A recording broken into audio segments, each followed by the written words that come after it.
தைரியமா தைரியமா எங்க அண்ணன் சொல்ற மாதிரி, எங்க தலைவர் விஜய் அவர்கள் சொல்ற மாதிரி, வெள்ளு இருந்தா இந்த திட்டங்கள் என்ன அப்படின்னு தலைவர் வந்து இப்ப பேச போறாரு உங்க முன்னாடி. அவருடைய பேச்சுல கூடிய விரைவில் புதுச்சேரியில ஒரு மிகப்பெரிய அளவுல இந்த நாட்டை ஒட்டுமொத்த புதுச்சேரி மக்களும் அங்க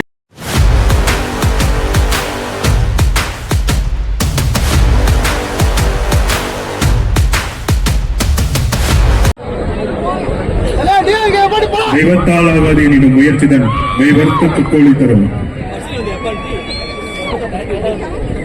எப்படி இருக்கீங்க? எப்படி இருக்கீங்க? 72 நாள் கழிச்சு அண்ணன் புதுச்சேரியில் இறங்கி இருக்காரு. அது எதுக்காக நம்ம தெரிஞ்சுக்கணும். கிட்டத்தட்ட கரூர் சம்பவத்துக்கு அப்புறம் முக்கியமா நான் இங்க சொல்றேன், இங்க இருக்க காவல்துறைக்கு ஒரு மிகுந்த கரவொலியோட நம்ம நன்றி சொல்லணும். மிகுந்த கரவொலி. இதை பார்த்து சிஎம் சார் தமிழ்நாட்டு தான் வந்து காவல்துறையில சட்டம் ஒழுங்கு சரின்னு சொல்றீங்க. ஒரு சின்ன மாநிலம் புதுச்சேரின்னு சொல்றீங்களே, இந்தியாவுக்கு இந்த காவல்துறை ஒரு முன்னுதாரணமாக இருந்துட்டு இருக்கு. காவல்துறை மட்டுமல்ல, இங்க இருக்கக்கூடிய ஒட்டுமொத்த மக்களும், இங்க இருக்க முதலமைச்சர் அவர்களுக்கும் எங்களோட நன்றியை நாங்கள் தெரிவிச்சுக்கிறோம். இப்படி ஒரு பாதுகாப்பையும், இப்படி ஒரு மக்கள் பாதுகாப்பையும் தமிழ்நாட்டில் இதுவரைக்கும் தமிழக வெற்றி கழகத்துடைய தலைவர் பயணத்தில் கொடுத்ததே கிடையாது. அதனால சிஎம் சார் உங்க அரசியல் எல்லாம் தூக்கி போட்டு தைரியமா தைரியமா எங்க அண்ணன் சொல்ற மாதிரி, எங்க தலைவர் விஜய் அவர்கள் சொல்ற மாதிரி, வெள்ளு இருந்தா காவல்துறையை வச்சுக்கிட்டு அரசு வச்சுக்கிட்டு பிரச்சாரம் பண்றதை முடக்கிறதெல்லாம் முதல்ல நிப்பாட்டிட்டு, காத்த நிப்பாட்ட முடியுமா? வெள்ளத்தை நிப்பாட்ட முடியுமா? அதுதான் தமிழக வெற்றி கழகத்துடைய பிரச்சார பயணம் இன்றையிலிருந்து தொடங்கிருச்சு. ஏன் புதுச்சேரி அப்படின்னு ஒரு கேள்வி இங்க இருக்க எதிர்கட்சிகள் எல்லாம் சொல்லிட்டு இருந்தாங்க, என்ன புதுச்சேரிக்கு வராரு? இதே மாதிரிதான் எம்ஜிஆர் கிட்ட கேட்டாங்க, நீங்க தமிழ்நாட்டில் முதலமைச்சர் வேண்டியது ஏன் புதுச்சேரி வந்தீங்க அப்படின்னு.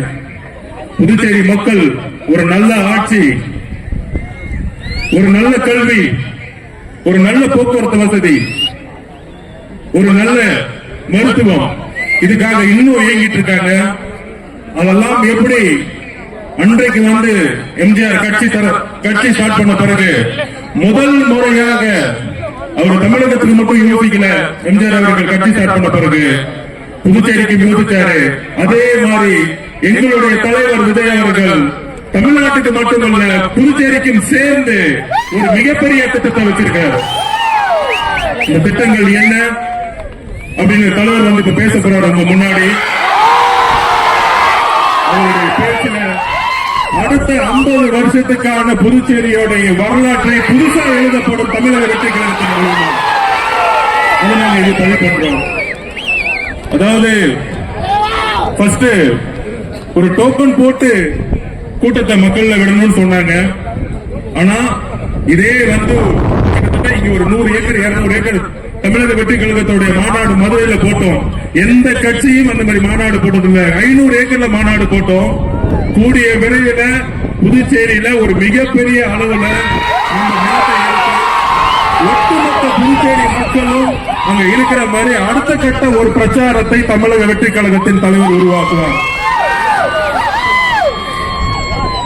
ஒரு பெருக்கி காலிலிருந்து புதுச்சேரி வந்து இன்றைக்கு நம்மளுடைய அடிப்படை தேவை கூட நம்ம வந்து கஷ்டப்பட்டு எல்லாத்துக்கும் தெரியும்.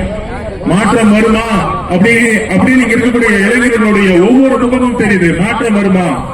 எங்களுக்கு ஒரு வேலை வாய்ப்பு கிடைக்குமா? எங்களுக்கு ஒரு சிறந்த கல்வி கிடைக்குமா? அப்படின்னு ஏக்கம். இந்த ஏக்கம் தான் இவ்வளவு பெரிய மக்கள் கூட்டத்தை இங்க உருவாக்கி இருக்கு. கண்டிப்பாக மிகப்பெரிய எழுச்சி 1970 உருவான மாதிரி நம்மளுடைய தலைவர் வரக்கூடிய தேர்தலில் தமிழகத்தின் முதலமைச்சராக உருவாகி பாண்டிச்சேரியிலையும் தமிழக வெற்றி கழகத்தின் முதல்வரை உருவாக்கி ஒரு மிகப்பெரிய ஒரு புதிய விஷயத்தை உருவாக்குவாரு. அதுக்கான திட்டங்கள், அதுக்கான மேனிபெஸ்டோ கூடிய விரைவில் நீங்க பாப்பீங்க. அதுக்கான எழுச்சி பயணமா நம்ம இன்றிலிருந்து புதுச்சேரி, தமிழகம் மட்டுமல்ல புதுச்சேரி மக்களோட தமிழக வெற்றி கழகம் ஒரு பயணத்தை தொடங்குகிறது. அடுத்தது